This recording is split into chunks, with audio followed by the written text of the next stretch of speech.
এই যে যে লোকটা ধরা খেয়েছে না, এই লোকটা দেখলাম নির্বাচনের সময় এইভাবে সাদা পর্দা লাগাইছে।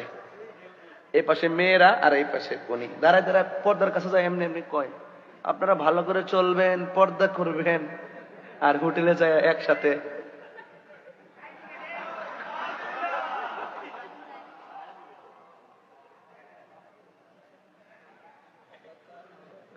মেয়ের বয়স 14, বাপের বয়স 36, আইনের বয়স 60 না 65।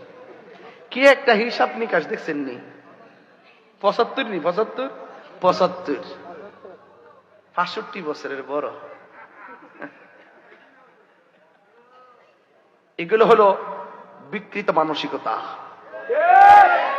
কথা কোন ঠিক কিনা? যাই হোক, আমি বলতে চেয়েছিলাম এগুলোর ফলোয়ার আছে, আবার এগুলোর ফলোয়ার আছে, সুন্দর সুন্দর কথা কয়।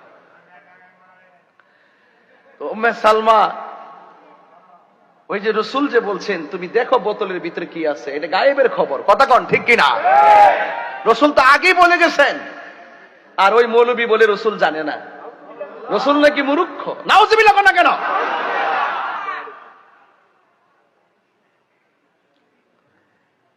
আমাকে অনেকে বলে হুজুর দেশের পরিস্থিতি তো ভালো না, এখন আপনি একটু হিসাব নিকাশ করে কথা বলেন। আমার 2 দিন পরে পরে হুমকি দেখো তোর আয়ু শেষ। আমি কই আপনি আজরাইলের দায়িত্ব কোন দিন থেকে পাইছেন? আপনি আজরাইলের দায়িত্ব কোন দিন থেকে পাইছেন তা আমার সামনে আইন। মৃত্যু একদিন হবে, সাদাকে সাদা বলতে হবে, কালোকে কালো বলতে হবে, হককে হক বলতে হবে, বাতিলকে বাতিল বলতে হবে।